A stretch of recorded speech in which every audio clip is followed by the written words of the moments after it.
All right, Dylan, thank you very much. The Blue Jackets getting the win in overtime tonight. It is time for Jody's Take as Jody Shelley comes in to join me. And, Jody, they didn't want to let it go tonight. Regulation wasn't enough. The overtime went down to the final minute. Somebody had to win it, and that somebody was Max Domi. He got a second opportunity to win the game. Didn't miss out on that, and the Blue Jackets skate away with a win. That perfect scenario. They both get the point. That means the Blue Jackets clinched the bottom of the division, which I know sounds crazy. But, yes, in the lottery odds in July, that'll make it much more exciting there to have that extra chance of getting the lottery ball. And, and you win after that. And Max Domi, Seth Jones, big plays, big save by Kivlenix, the rookie netminder.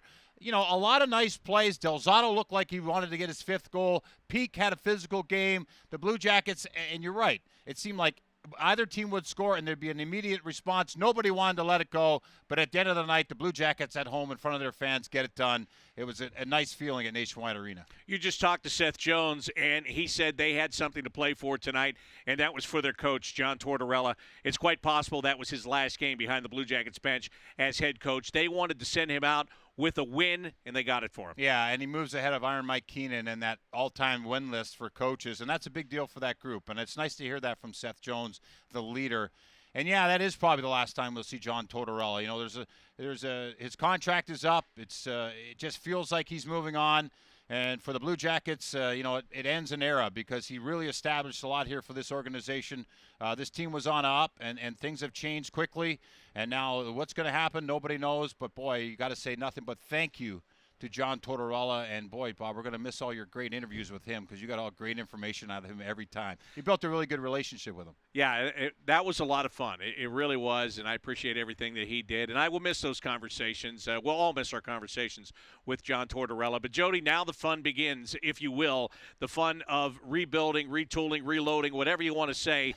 That job now begins for Jarmo Kekalainen. Yeah, I think it started a while ago. I think Jarmo Kekalainen, when Dubois left, there's a lot of a shuffling and a lot of thinking and a lot of internal examination going on from this organization.